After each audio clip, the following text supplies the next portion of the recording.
Hello, everyone. Welcome. It's Tuesday again. Me again on your screen again. It's starting to feel like lockdown, right? If you're in here every single week.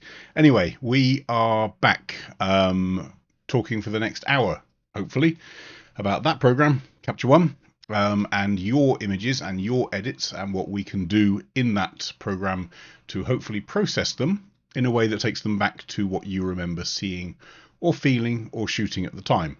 The reason we do that is because we shoot in RAW, or some of us choose to shoot in RAW, and a RAW format photograph has got a lot more information in it than is necessarily seen on the back of the camera or on the pure RAW file. So we run it through a processing piece of software. Others are available. And we hopefully get the best out of that data that came into the sensor through a lens, through our camera. Easy. So for those of you that are live online today, as per normal, comment, bicker, heckle, shout, question, whatever, away. Use the chat box to do it. If there are any problems with your stream, i.e. things out of sync or things not moving, please restart your browser before creating panic in the chat room, because we always have that generally every week. So just check it's not your browser first, but I'll be monitoring the stuff that you write in, which means that we can hopefully take questions, hopefully answer some of your queries, and hopefully fix some of the images that were sent through in the past week. Cool, huh? So, Capture One, for those of you that don't know, is a piece of software that is written by the guys out in Copenhagen in Denmark. The company's called the same thing, Capture One. And it takes the data, as I say, that our camera records it on its sensor, onto a memory card, takes that data, processes it, exposes some other processing stuff for us to be able to play with, and then exports out a beautiful picture at the end of it. Only sometimes we need a little help to try and get back to what we saw or what we felt at the time. So, for those of you that are online, as I say, genuinely interrupt, question, as and when appropriate,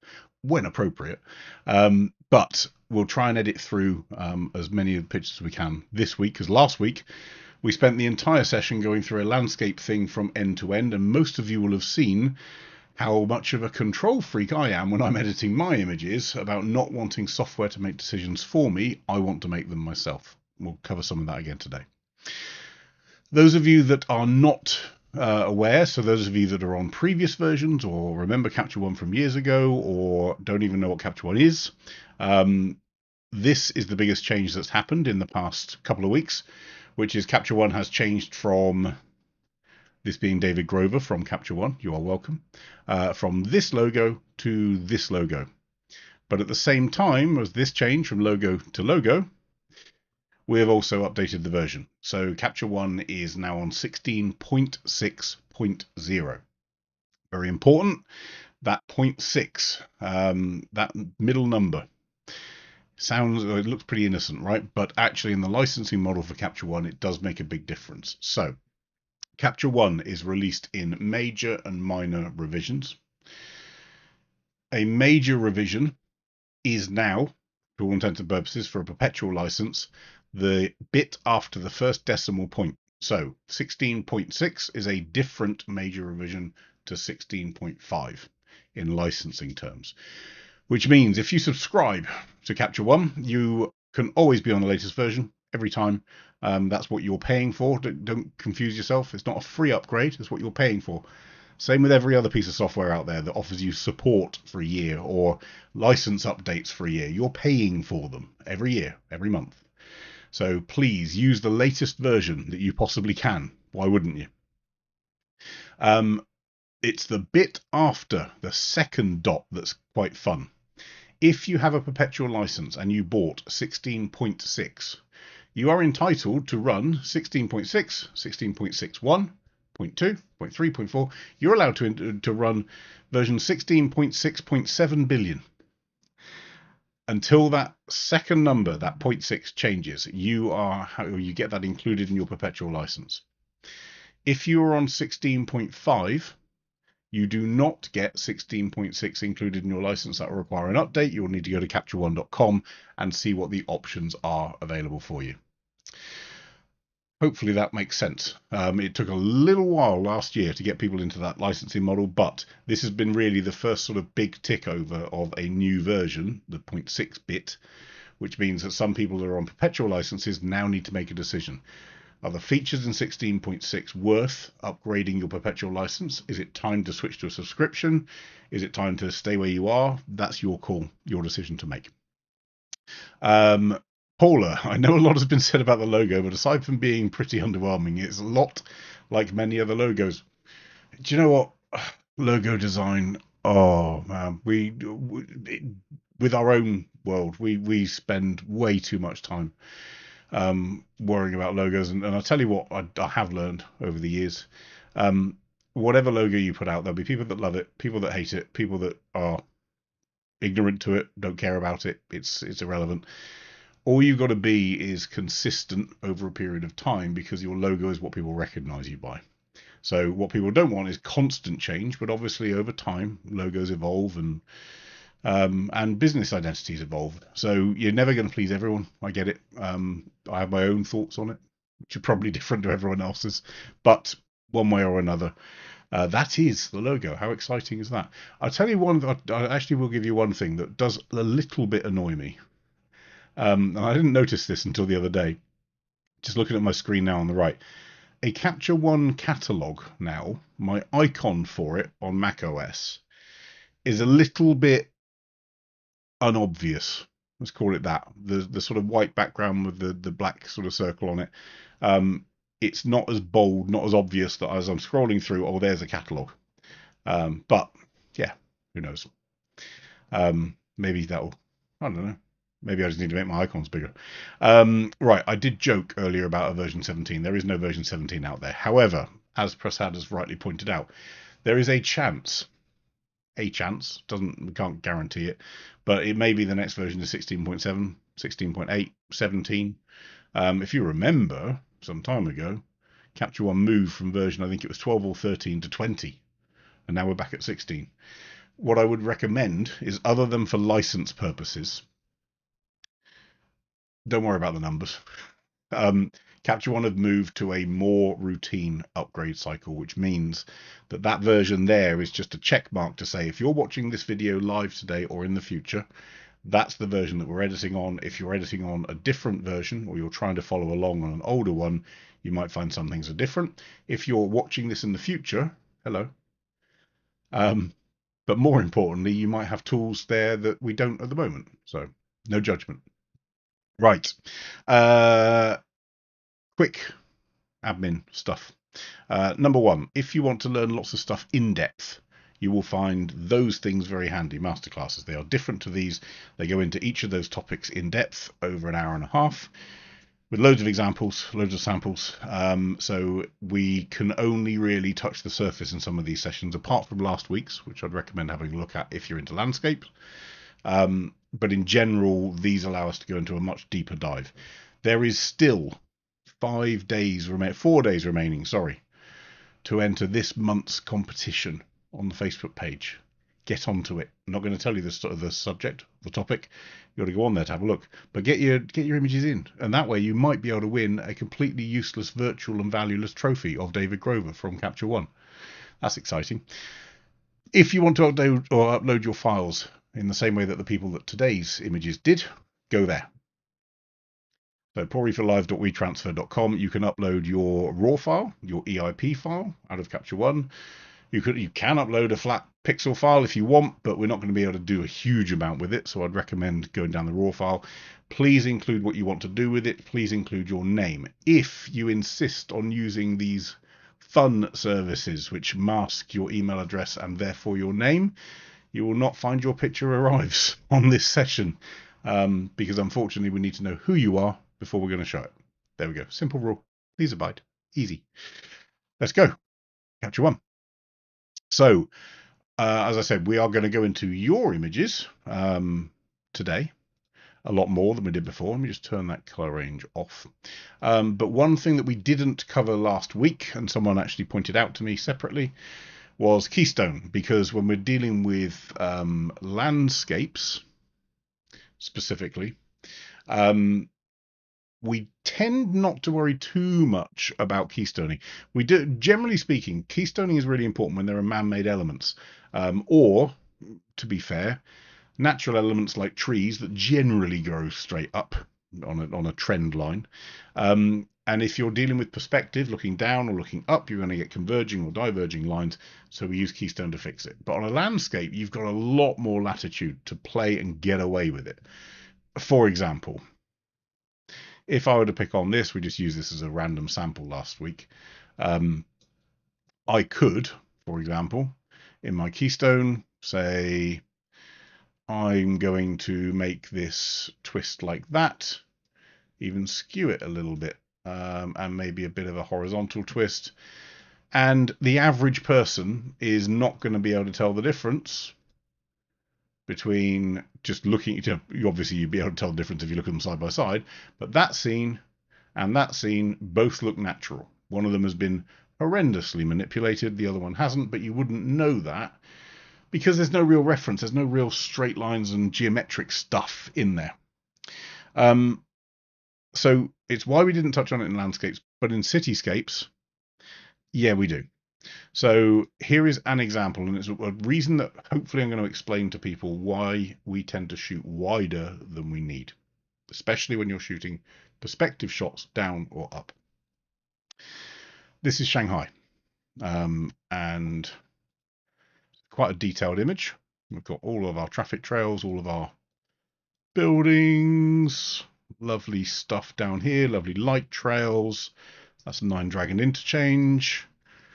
All the way out here, and just like yesterday, feels like it, just like last week, we're going to turn on diffraction correction. Just look at this corner here, look at that compared to that, and the sharpness that we get out of that diffraction correction, even at FA, which typically people would say, oh, you don't need to worry about it that much. Well, it depends on your lens, so know your lenses. But I would also turn on quite a bit of sharpness fall off on this lens and quite a bit of light fall off on this lens, because this 23mm lens, it's a Rodenstock lens, which is fantastic, but it has some challenges at the edges. I'm also going to turn on a bit of distortion, but not a huge amount. Now, I have leaning towers of the Pisa variety, but they're leaning in different ways.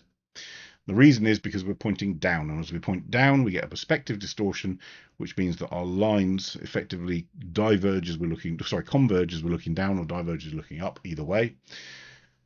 So we have, with our Keystone tool, the auto Keystone function. Now there are two ways of running, well, three in fact, running Keystone. Number one, we place lines, and we tell Capture One what should be straight.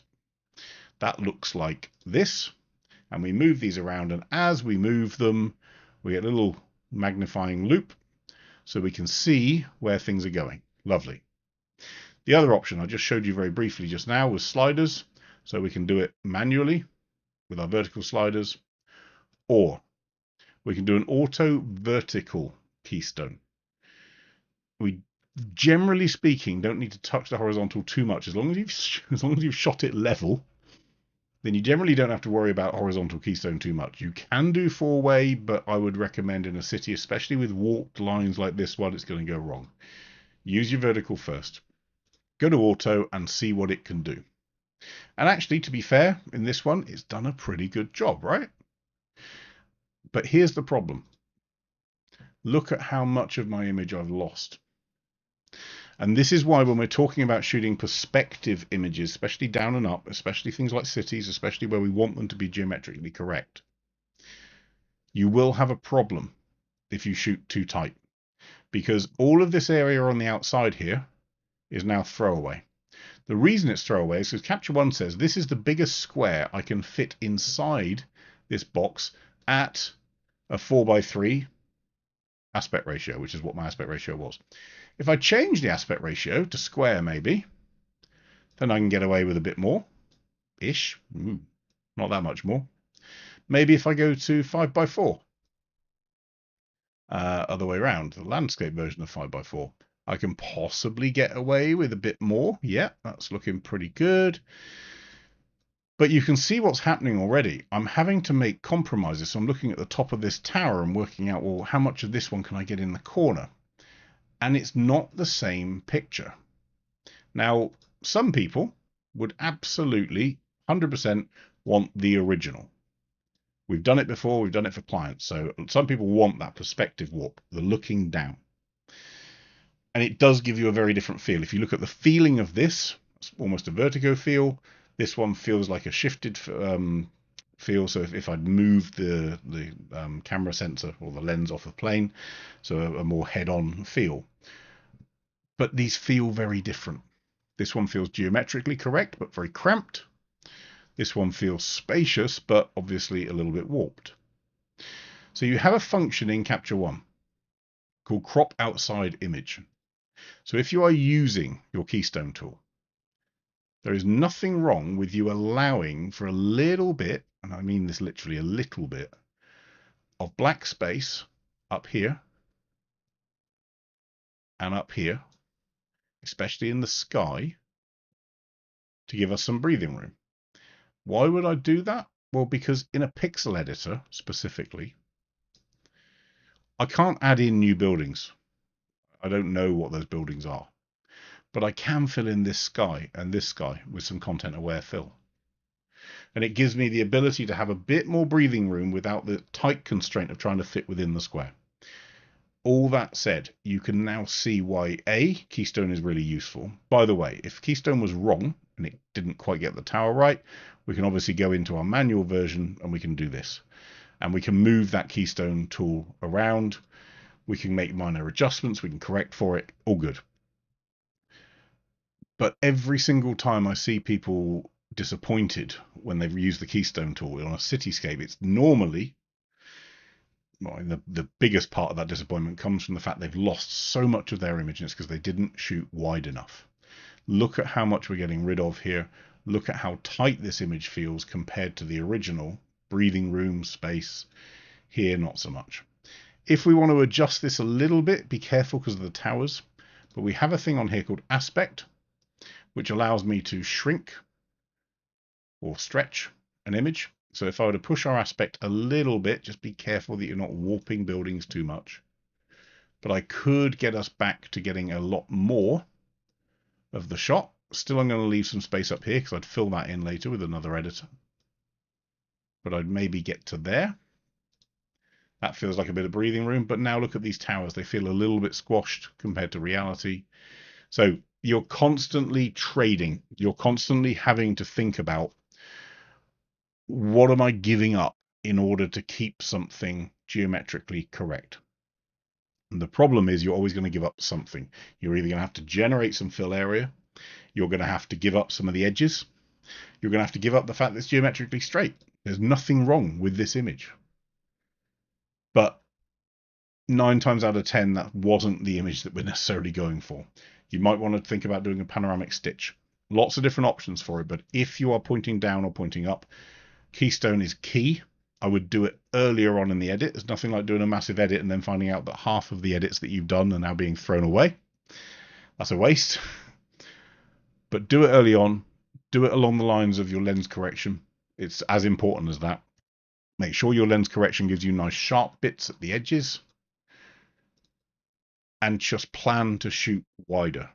General rule. So with all cities, and even when, and I'll use this as an example, I think, isn't that one? Well, we'll see. Even when we think that everything is straight. So this shot is straight across. Right? It's straight across the New York skyline. Let's do a quick auto. Yeah. So it was slightly off on rotation. You can actually look, by the way, when it's done its Keystone, look at your sliders and it tells you what it's done. So it's done a minor rotation, 0.08 to get it level, and a minor vertical, very insignificant horizontal. But if I were to undo that, remember as well, top tip, when you do an auto keystone, it's not just affecting the keystone, it's also affecting rotation. It has to get a keystone correct. So when I do this, you'll also find that change up there. It's minor, but when I go to print this, let's just pull up shadows in here. When I go to print this and this line is at the edge of a frame and it's not quite straight, it stands out like a sore thumb. Use your guides, use your grid, but make sure stuff is straight. Make sure the auto has got it right. Never trust it. Don't trust machines. Don't trust the robots. But generally speaking, it will do a good job to start with. You might want to tweak it a little bit more. There we go. So let's get into your shots. So first one, Alan. I think Alan's online.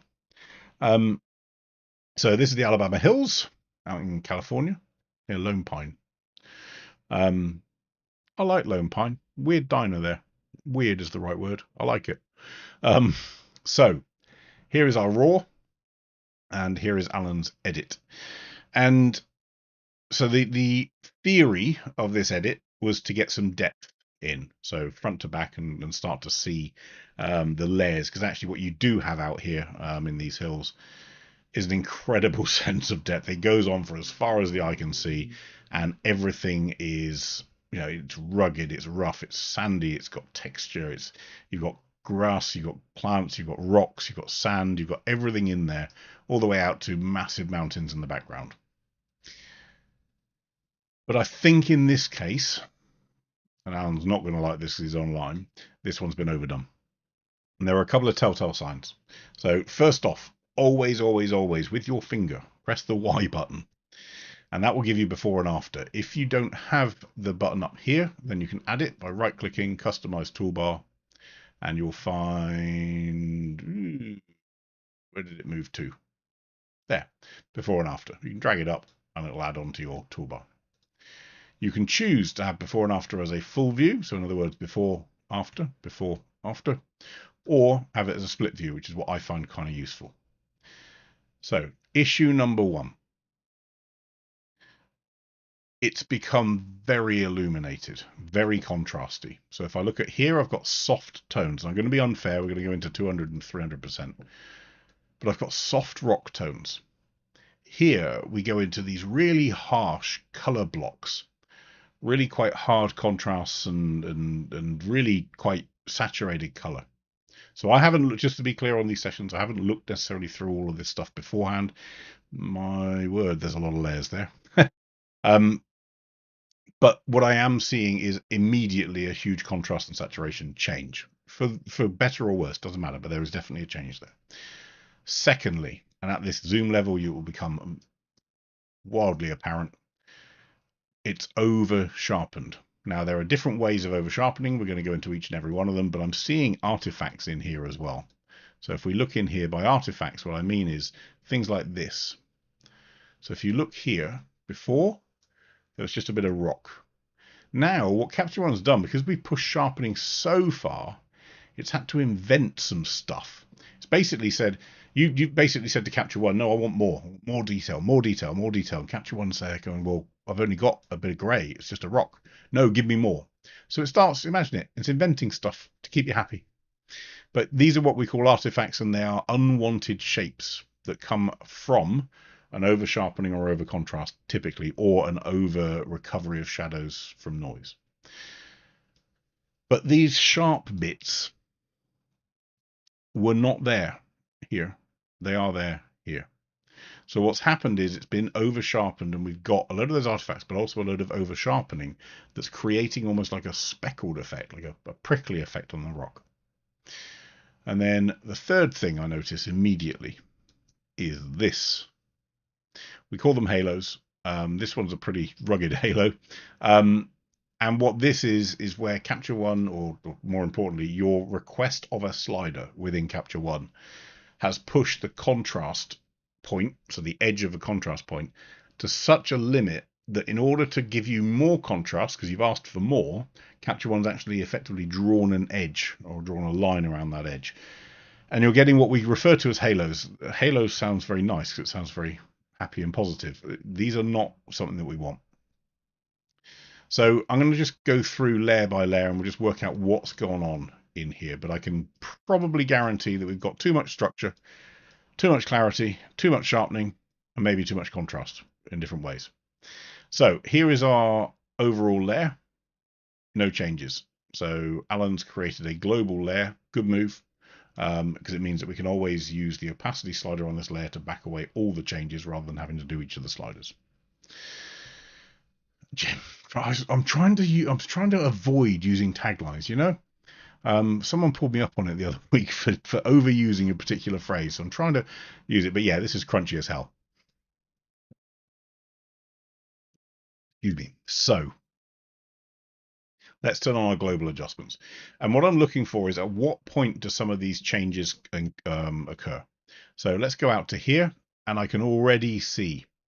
So in these global adjustments, already we've got some halos going on. And the global layer is going to be across everything. Press M on your keyboard for mask. And you can see that these changes, whatever they are, have applied to the entire image. There's no selection in the mask, it's everything. So globally, we have some issues with haloing here. Certainly some lightning and contrast challenges, but also some of this crispiness and sharpness creeping in. So let's see what's in the global layer. First thing I'm going to do before we start making any changes is clone this variant. So I've got a version of Alan's original and my one that we're going to edit. Those of you with a keen eye will understand why mine are always flagged as red. Right, let's have a little look. So our white balance, if ever you want to undo one particular tool and redo it, then just hold the mouse button over, for instance, let's take contrast, over the name of the slider, and then let go, it'll go back on, off, on. If you want to undo what a cluster has done, and by a cluster we mean the tool tab here, so the exposure means all four of these, hold down the Option key, or the Alt key, Windows and Mac, or Mac and Windows, and press the undo button while holding it down. If you press the undo button, it resets all of these tools. You hold down the Option key and press it. Temporary reset while I'm holding down my mouse. Let go of my mouse, and it goes back to what I had before. So this allows me very easily to see what's gone on. So what we can see is, with this change, interestingly, a reduction in contrast. Fair enough. An increase in brightness and an increase in saturation. Now, there's a challenge with this saturation. You're seeing a lot of shift to blue in the shadows here. What this amount of saturation will do, and it's quite a lot, is pick up even minor nuances. So if I look here, let's pick up on this area in here, right? Use up here as a guide to what the color is beneath the mouse. In here, look at those at the top. 46 red, 49 green, 58 blue. 49 is the overall luminosity of that pixel. So the pixel under my mouth at the mouth at the moment is 46 red, 49 green, 58 blue on a scale of 0 to 255. So in other words, a little bit more blue than red and green. Okay. After, we've gone from a little bit more blue to a lot more blue. And the reason is because of that saturation. So not only has it got brighter, but also that saturation has now really ramped that up. And it's taken any small amount of blue that was there, or any shift to any particular color. And this would be the same if it was slightly red, slightly green, slightly yellow. And wow, it's going to ramp it up. So that tiny little change is having a big effect. So I'm going to undo our saturation here and undo our brightness, because one of the reasons that we probably put that saturation up is that the combination of brightness and a contrast shift has made it look less saturated. So the temptation then is to whack on a load of saturation. Well, if you don't reduce the contrast by so much, and you don't brighten it by quite so much, you don't need so much saturation. To Tony's point, seeing some chromatic aberration around the halo. I'm not sure it is chromatic aberration out here, but let's just go into our lens. Well, yeah, F5, probably don't have much in the way of diffraction. No, not seeing that there. Chromatic aberration is already enabled, and it has got rid of some of this stuff. So if you just look in here, what Tony's referring to, see this line here? If I turn off the correction, on this contrast line, you will see a nice blue or cyan line. That would also be the case in the original, but obviously with that saturation shift and all the other shifts, it's amplified it by quite a long way. But without that enabled, it's amplified a lot more than with it enabled. So that's out of the camera, and then all of those shifts being done to amplify everything. That's with chromatic aberration turned on, and you'll see it neutralizes those cyan and green very, very hot points on high contrast lines. It doesn't get everything. You might find that there's a bit there, but it's certainly improved. Ironically, actually, it's added in some green. So in fixing the blue, it's added in some green. Now we've got purple fringing, so we can. I'm not sure it's going to do a good enough job here. Yeah, it's trying to fix here. So purple fringing can go from the opposite up to removing purple or removing green. It's just struggling because everything's been pushed so much. But yes, there is a little bit of chromatic aberration. It's just been pushed a bit far. Andreas, since not all lenses are listed in the lens correction, it would be interesting to know whether one has to expect major losses if the manufacturer profile is available. No, you shouldn't. If it says in the profile, manufacturer profile, it means that there's enough data coming from the lens and from the camera into the raw file that Capture One can already deal with it. So don't worry if it says manufacturer profile. That's not a bad thing. It's a good thing. If you don't have manufacturer profile and you don't have the right lens, generic is your go-to. A generic lens profile isn't bad. It's just not perfect. This one also has a manufacturer profile available for it within the raw. But I would, out of preference, I would use a Capture One lens profile. They tend to be more thought through.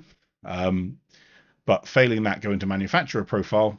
You're not losing anything. It's just coming from the data that the camera manufacturer has given to Capture One, rather than Nils sat in a lab with the other guys trying to work out what the lens is doing.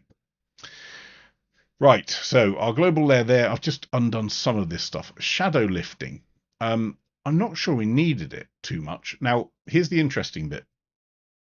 One of the things in Alan's note was he wanted to capture depth. Well, depth comes from contrast and shadow, and conversely, highlights. So if I start flattening down, and I'm going to go to the stupid extent, so bear with, we wouldn't normally do this.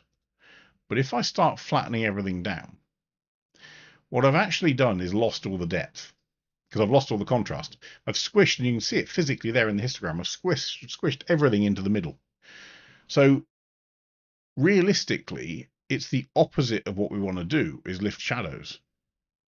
So I want a little bit more detail in here, but not too much, because if I bring in too much, it's just going to flatten everything, and we're going to lose that depth, which is what we want.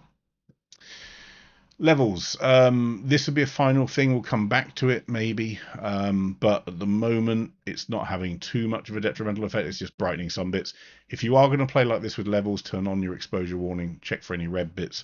Strangely, where you are going to see the red bits is those great big halos around the edge, but they're hopefully only temporary anyway. So we'll have a look at that in a second. Our curve, I don't think there's any change in there, so that's fine. Color editor, I don't think we've got anything in there either. No advanced, nothing in skin tone, good. A bit of color grading, so the highlights have been pushed to be warmer. I don't disagree with that. Midtones to be a bit bluer, shadows to be a lot more blue. I'm just going to back these away a little bit, just so they're a bit more subtle. And here is where we've got some real challenges, and I'm going to guess. Oh no, it's not in sharpening. Interesting. Okay.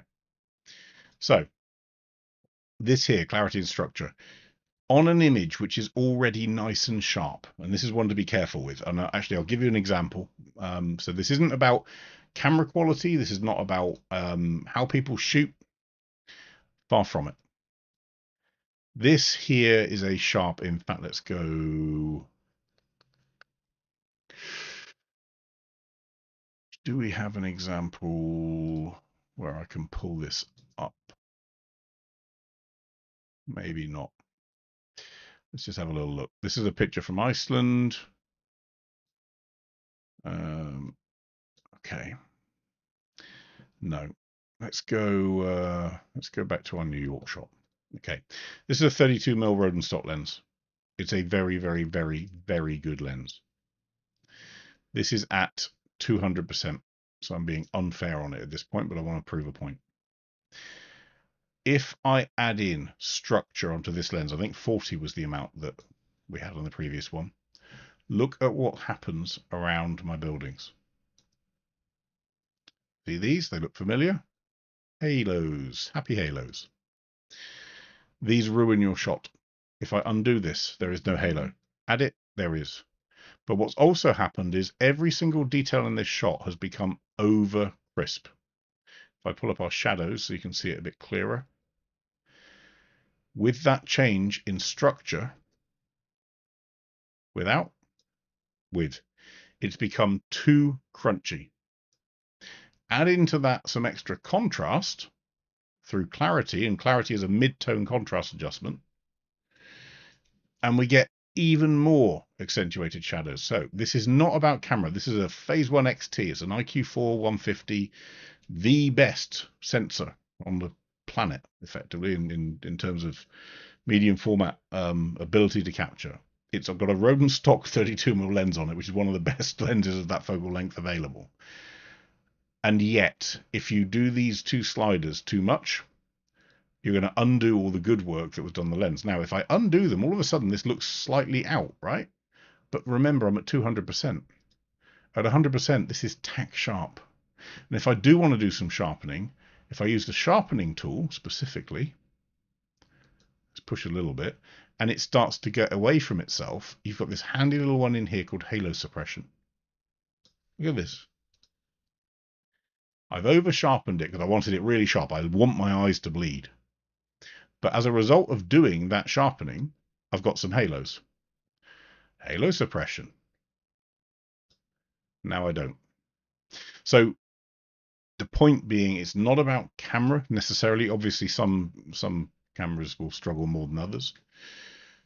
But if you want to get sharpness without ruining edges and contrast, these built-in tools are not going to be your best friend. The sharpening tool will be. So I would personally undo a lot of this clarity, undo most of this structure. These are already starting from a hugely sharp entry point.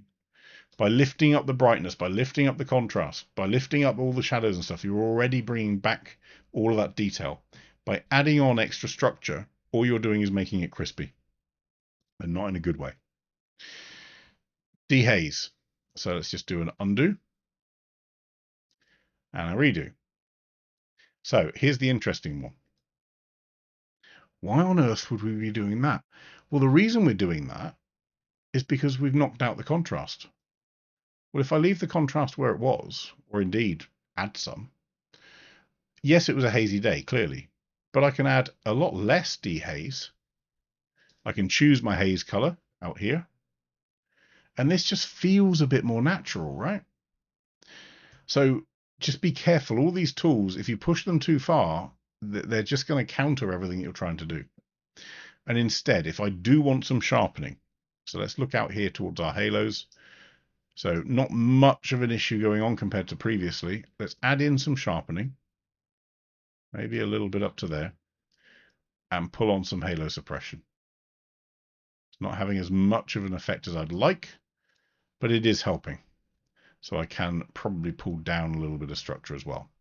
I'm at 500%, remember. Go back out to 100. There's nothing there. At 100 on the original, I can still see it. That's what we're aiming for. So that's our global layer. Then we have a bright bottom rocks layer, which is not doing anything. Nope, there is no mask on that. So that layer is doing absolutely nothing. I'm not sure whether it was meant to, but there's no mask on there, so it's not doing anything. Instead, we've got a dark bottom rock mask. We don't have that either. Why not? Let's just check something here. We might have a lot of layers that aren't doing a lot.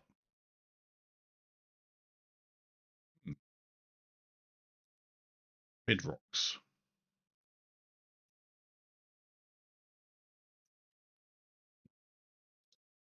Yeah, they're there. Okay. So we've got some layers that aren't actually doing anything. This one has got a load of settings in it, but there's no mask. If your mask is black in the grayscale format, so go into here, display grayscale mask, or you're not seeing any red when you tick on the mask, this layer is doing nothing. It's having absolutely no effect. There's nothing that's been painted on to apply it to. Same with this one, so I'm going to get rid of that layer. Vignette grad. Let's have a little look. Yep, there's definitely one there. So if we turn this off and on, so we've brought some focus to the foreground here and darkened out the backside. I don't mind that at all. But I don't think it needs to go down quite so much. I think it needs to go down maybe half that much. Brightness and exposure, remember, do two different things. Brightness squishes into the middle, exposure shifts left and right. And what you could do out here, if you're going to do that with the brightness and exposure, we could lift a little bit more saturation out into those edges. I'm not against that. Just be careful with it. Right, foreground rocks. Let's see what this mask is. That is over here. Good. So this layer is lifting some brightness. Oh, done. So remember when I said about that crispy, crunchy nature. So if you start adding too much and you start demanding Capture One finds more detail, finds more detail, finds more detail. We already have a global layer that had, frankly, too much clarity and too much structure on it. On top of that, and the foreground rocks, the bits that were really crunchy, we've got even more clarity and even more structure. So no, we're going to undo those. Not needed. And in fact, these foreground rocks are in the way. These are not the subject, right? The subject, because you did this with a vignette, the subject you wanted people to look at was around here. That was why that vignette exists. So if anything, I'd be pulling the viewer up more by not making these the subject, not making them particularly relevant. In fact, I'd almost pull down their brightness. If we want to, then pull down their saturation as well. Could even do a little graduated filter. Let's just do one of those. Foreground grad. Lift that up to there. Pull down our exposure. Pull down a bit more saturation. Pull down some contrast. And that grad is just pushing the viewer up off of this baseline down here. Little change. Okay. Brighten the mid rocks. Yeah. Sorry, darken the mid rocks. What I would argue is this mask is very obvious. You can actually see the line of the mask. So I'm going to guess when I go to a grayscale mask, yeah, I'm going to see that one. I don't think this is meant to be there, if I'm honest. So I think this is probably a accidental tap. Let's just unremove that. Remove that. Oops. That's not even a word, is it? Unremove. Okay. Let's that kind of works. Yeah. Oops. Let's get back to here. Okay. Oops. Why? What's going on with my view? Weird. Okay. Right. Yes, Tim, to your point, you're on 100%. Yes, I was zoomed in a little bit too much. I was into there, which gave me the foreground. Still the same effect though, which is down here, we don't necessarily need it. And that foreground grad, because I did it as a grad, is going to apply to the whole thing anyway. So I'm pretty okay with that. These mid bits, yeah, not sure. Mid rocks, let's have a look. I mean, that's a very specific mask, but again, I can see it. And always with a if you're going to do a mask, always do off and on, just to see whether it's obvious. And in this case, it is. And if you want to, I mean, all this is doing is lifting their brightness, lifting some saturation, lifting some contrast. So it's adding something into there. That's fine. It's also adding more clarity. It's like a drug, isn't it? Careful with clarity. Don't compound clarity again and again and again and again. There is one case where that's relevant, which is when you're trying to rescue things like a light trail. But don't just keep adding more and more layers of clarity. Right, this one is too bright and too obvious. If you want to calm this down into this mask, refine mask, put it up to somewhere in 100 and 200 and so on, and then back the effect of it away a little bit with some opacity. The camper, I'm guessing this is to remove, oh no, it's to lighten it. Okay, so if this, maybe this is Alan's camper, possibly. So to bring some attention to it. Again, I'm not against it, but this mask isn't quite right. It's got too much of other stuff. So let's get rid of this bit and just pick up on the camper. If anything, let's put in a little bit of warm light into the camper just to make it look a bit more natural. Cool. Right, mid-distance rocks. Let's have a look at what those are. Another mask that I'm guessing I can probably see. Oh, no, not too bad. Okay, let's just have a look. No more clarity. Good. Let's see what's happened. So exposure up, contrast up.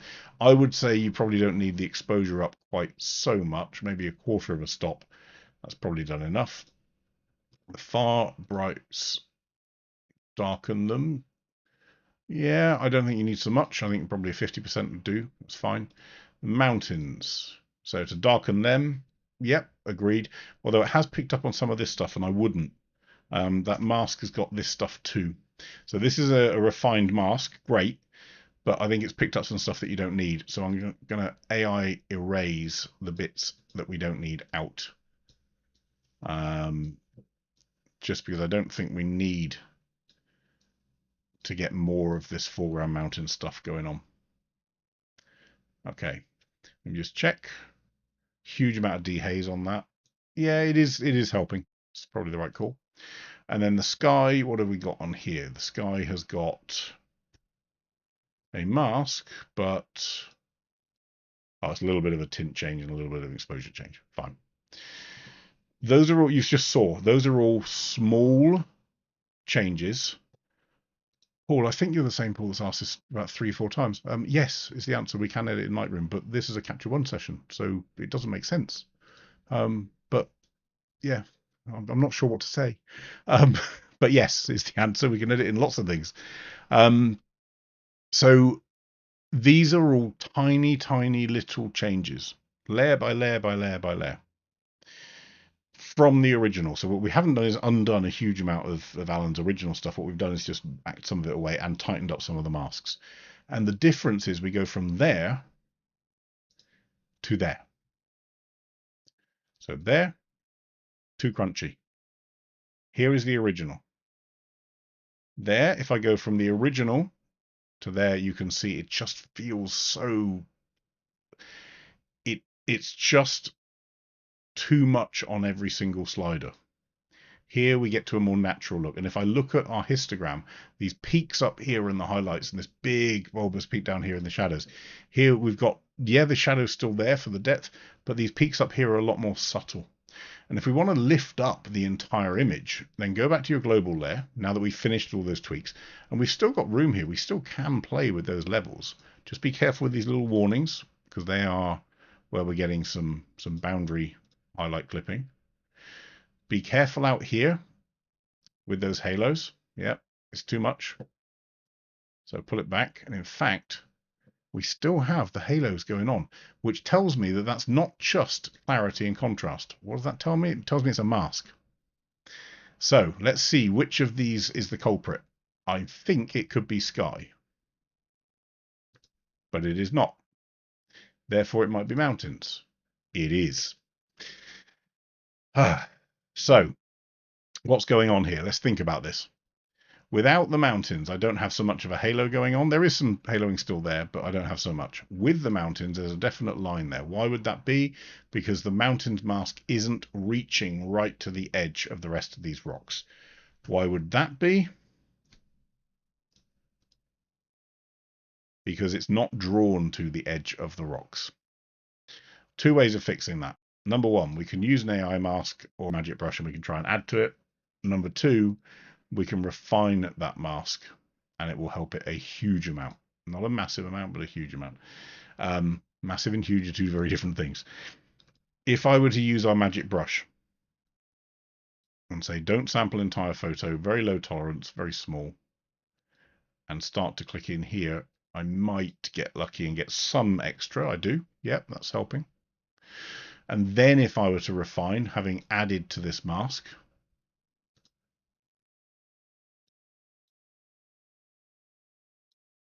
does it help me? It does a bit. Yeah. It's that. And part of it is coming from dehaze. It's obviously pulling some of this too dark. I'd be in a place then, therefore, with that as a problem. I'm going to undo our mountain layer. I'm going to create a new layer. And I'm just going to use our magic brush to choose the areas that I want, and I'm going to go in and check that it's hitting the edge, and it's not quite right. So on my magic brush, I can also refine the edge a little bit. You see how that clicked in better? So whereas refine was down here at 16, I think it was, pushing refine edge up here to 55, we're catching more of that edge. It's a more inclusive mask. Click on there. Good. Doesn't stop me still refining this mask further, and you can see I'm going way, way in. Refine here and then just pull this to about there. Good. And then with that, and you can see there are still halos. We know there are already halos there. But what I don't want to do is accentuate them. So instead of using the dehaze tool, I'm going to use exposure. And I'm going to use a tiny bit of contrast and a tiny bit of saturation to turn off those warnings. And what it means is I go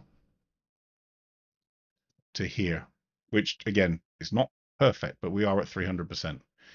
But if I were to compare these, let's just clone that, turn that one off, turn our mountains back on. That's with the dehaze and the original mask. And you can also see these weird artifacts here. This is with that change. So we've still darkened the mountains, we just haven't added anything artificial in. And if I look at these two now as a comparison, you can see which one now looks natural and which one's really got some challenges around whether it looks correct. I would be in a place where natural is going to be a win for anything that's rocky. Rocks are natural. I'd be there. Okay. Ooh. Craig, would this image be a good candidate for detail dodging and burning to add depth? It would, but we haven't got time, mate. So we're going to move on very quickly. But yes, to add in some nice little dark areas and light areas and sort of sculpt the light around it rather than just using big areas. Alan's already done a lot of that with the choices of certain rocks and so on. But yes, you could do it a little bit more. Francois, your question was actually very simple, which was, is this too noisy to use? And my answer is, it depends what you want to use it for. Yes, it's a noisy image. It's at 3200 ISO. Sorry, ISO 9000, sorry, to get that shutter speed. And if I go in at 100%, yes, there is noise there. However, I want you all to see this. I'm hoping you'll see the delay on your screens. If I go into 67%, this looks very noisy, right?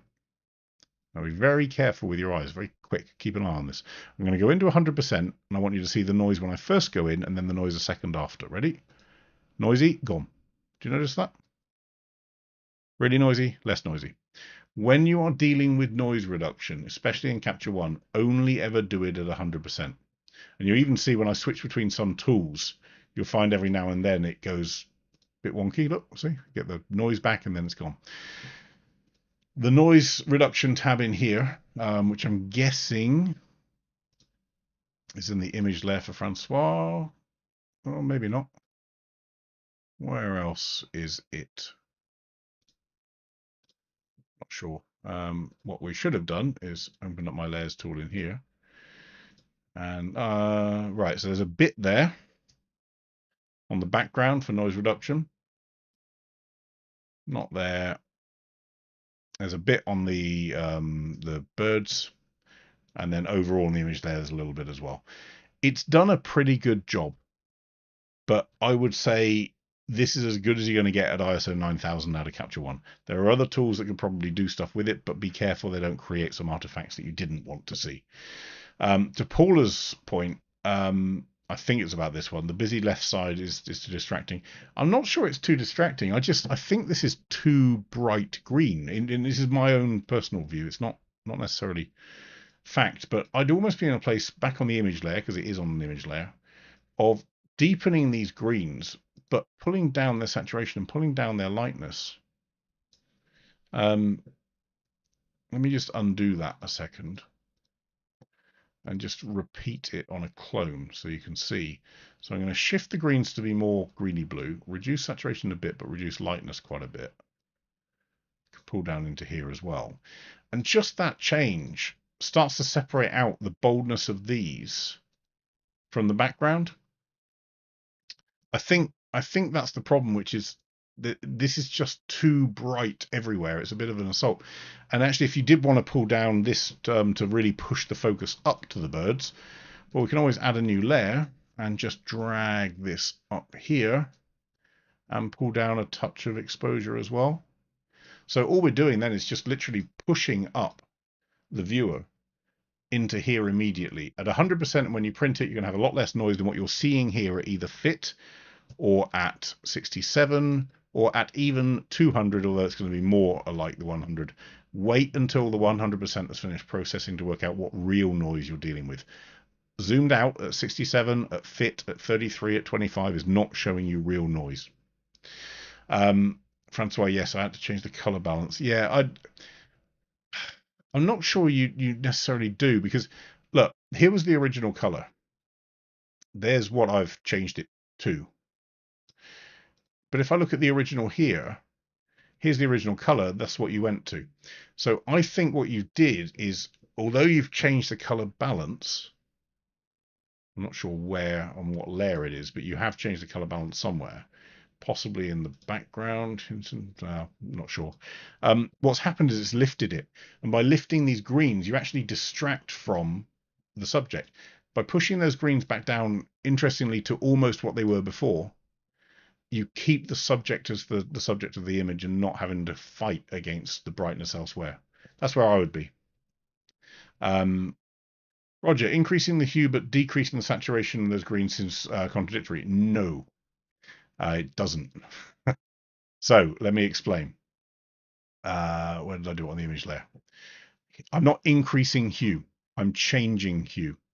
So if you think about a color wheel that goes all the way around like this wheel here, this allows me to take a green and move it to be more blue, more greeny blue, or more yellow, or more greeny yellow. This is changing the value of hue, changing the actual color of the green. This is changing how much of that color, the saturation of it, and this is changing how bright that color is. They're three different things. So one isn't increasing hue. It's not a case of increasing. You don't get more hue. It's not possible. You change the value of the hue. So you're changing the reference color. So that I've shifted to be more bluey, green. Then I've reduced the saturation. So even though it is more blue-green, also less of it. And then with lightness and darker. Those are the three things. Okay. Oh, we've got 3 minutes, Robert. Is this overexposed? Oh, sorry, overprocessed. I don't think it's overprocessed. Well, we'll come on to that in a second. Look at these down here. You see these little dots? These are called single pixels. They are hot pixels on your camera. Every camera has them. Sometimes they're annoying, sometimes they are not. You cannot fix a hot pixel out at anything less than 100%. It will always show, just like noise reduction. Even if you've got it fixed, it will always show. However, you should fix them. The fix for them is in the detail tab, and there's a handy little slider here called single pixel. Slide it up until they go. There you go, Roger, we fixed it. Again, reminder, out at fit or at 67 or at 50 or whatever, you're still going to see them. When you get down closer, you'll see them disappear. But without single pixel, there they are. With single pixel, now they're gone. Without, with. Please, please, if you are shooting at high ISOs or for relatively long exposure, this is only 2 seconds, but it's a real difference between a 250th of a second, you are likely to see hot pixels.